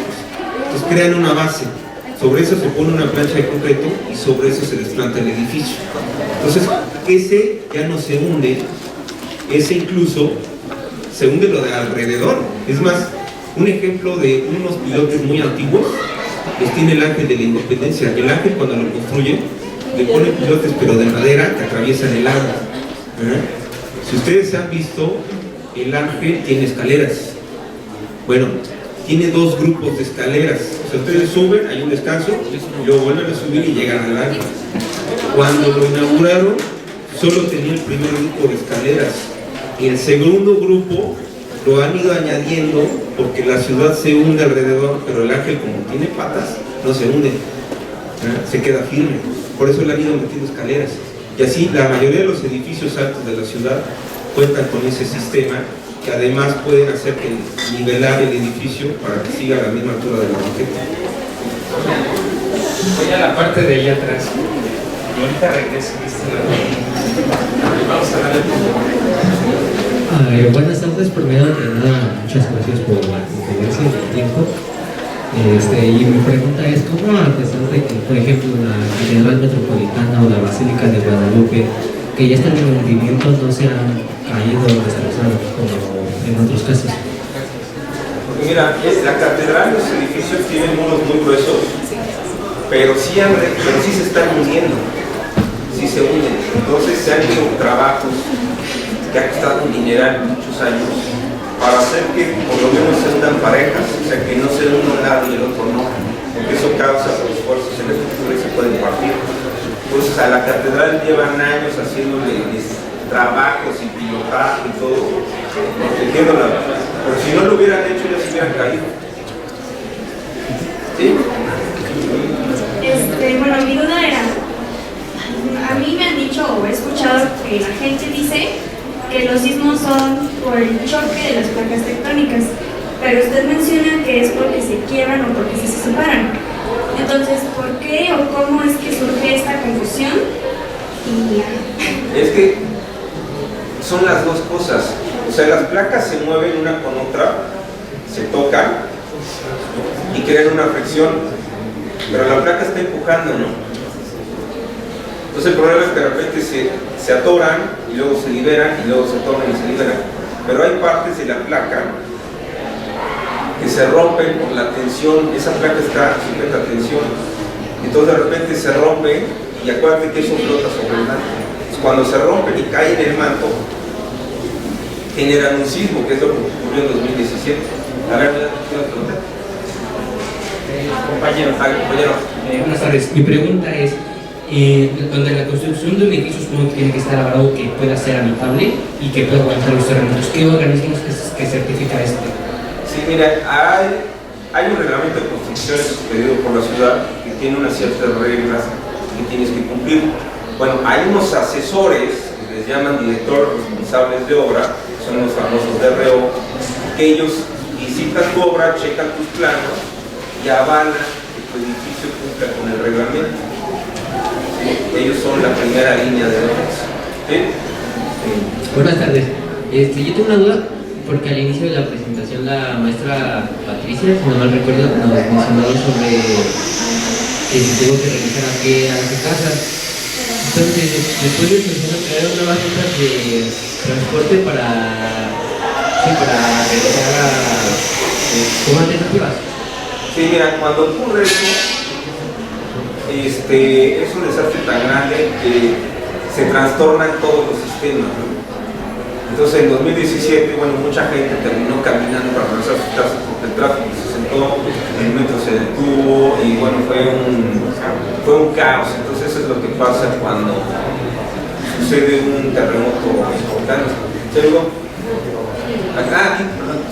¿Qué lo motivó a estudiar, sobre los sismos? Específicamente. Bueno, justamente cuando viví el sismo del 85, a mí me dio miedo. Me dio mucho miedo, porque nunca sabíamos que iba a pasar un terremoto, nunca pensamos que podía llegar a esa magnitud, ni que pudiera provocar esos daños.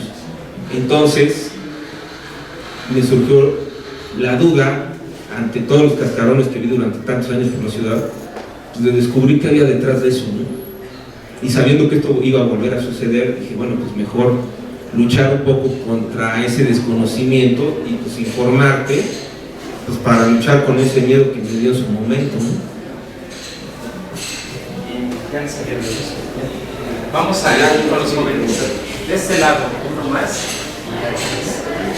Buenas tardes. ¿Qué clase de preparación académica se necesita para trabajar en un lugar como es el Sismológico Nacional? Pues, más que nada, los sismológicos son geofísicos, ¿sí? Son geólogos, geofísicos, sismólogos. Hay un instituto, son ingenieros, que es el Instituto de Geofísica de la UNAM, que ahí es donde salen casi todos los investigadores y expertos del tema, son los geofísicos o son ingenierías también. ¿Sí? Buenas tardes, yo tengo una duda. Usted había mencionado sobre la oferta de Guerrero y usted estaba mencionando de que acumula energía. ¿Hay alguna manera de poder calcular como en cuánto estará, a cuántos grados estará el sismo si es que se llegara a liberar esa energía? Se tiene estimado por el tamaño de la placa que está atorada, que puede ser de 8, pero no hay manera de asegurarlo. Allá arriba tienes preguntar. Voy para allá. Buenas tardes. Nosotros que nos han elegido las materias, no estábamos viendo estadísticamente por los temblores de que se decía que en septiembre había más actividad sísmica, pero antes de, nosotros lo hicimos de 2016 para adelante y también como que más de la mayoría nos dio resultado que había más sismos en septiembre, pero yo quería saber por qué en diciembre, por eso usted mencionó que en diciembre. Porque fue una cuestión estadística, o sea, se hizo un conteo y resultó que diciembre es el que más tenía, ¿no?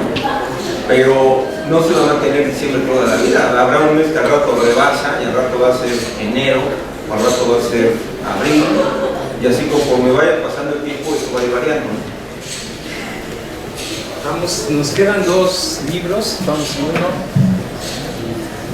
Yo les invitaría a que llevaran el de Iván porque de verdad es lo más adecuado, el costo y todo eso. Sí, adelante. Buenas tardes, tengo una duda. Si usted hubiera podido implementar algún sistema de prevención para que los edificios no se derrumbaran tan fácil en el 85, ¿qué implementaría? Pues implementaría lo que ya se implementó, o sea, un reglamento de construcciones que verifique que los edificios cumplan ciertas normas creadas por los expertos en el tema para poder soportar, y lo de la alerta sísmica, o sea, ya se hizo lo lógico, ¿sí? Lo que debiera ser ya está aplicado. Entonces aquí el asunto es que muchos edificios que no están preparados, aquí el ideal sería que cumplan con el reglamento actual, y ahí es donde está el problema. Todos esos edificios que no están construidos antes del 85 son los peligrosos. Buenas tardes, disculpe, en materia de arquitectura, actualmente ¿cuáles son los errores más grandes que nos siguen cometiendo o que no se han podido resolver y por qué? Así, en cuestión sísmica, bueno, pues identificar que vas a construir en una zona complicada, que tiene que soportar sismos y que está en una actividad sísmica continua. El problema es que si tú no lo reconoces como arquitecto, si tú diseñas un espacio sin considerar eso, primero te van a revocar los planos, nunca te lo van a aceptar. Ya la ley no te lo van a aceptar.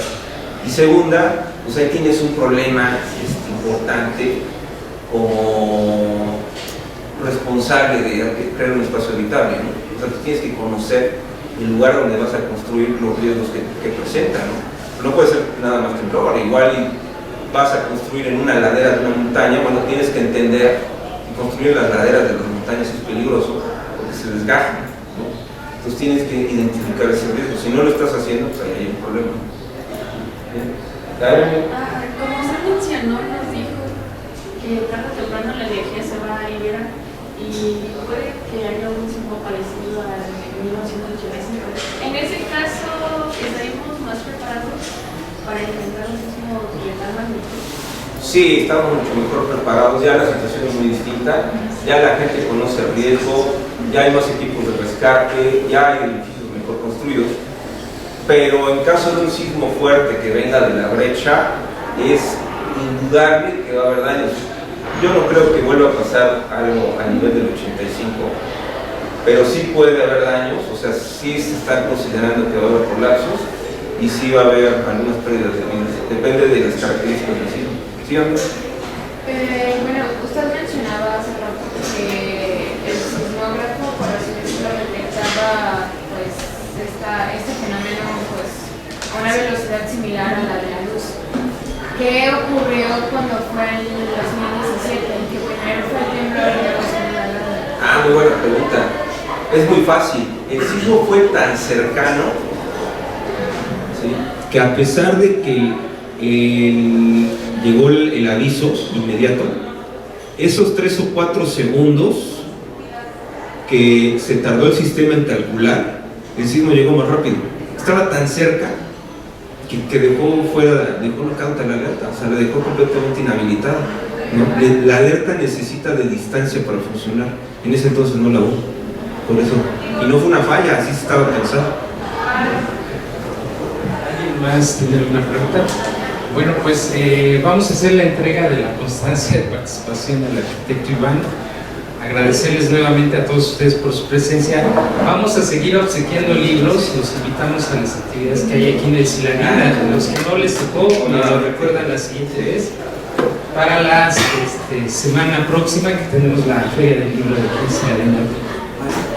Bueno, pues muchísimas gracias nuevamente al arquitecto Iván por habernos ilustrado un poco con esta. Es poca información en realidad, porque como bien lo dijo él, existe muchísimo, más allá ya poco más de 3 décadas de hablar de este maestro. Tenemos, hay mucha información y efectivamente, como él lo mencionó, las leyes, las reglas cambiaron en las cuestiones de construcción, ya tenemos mejores programas.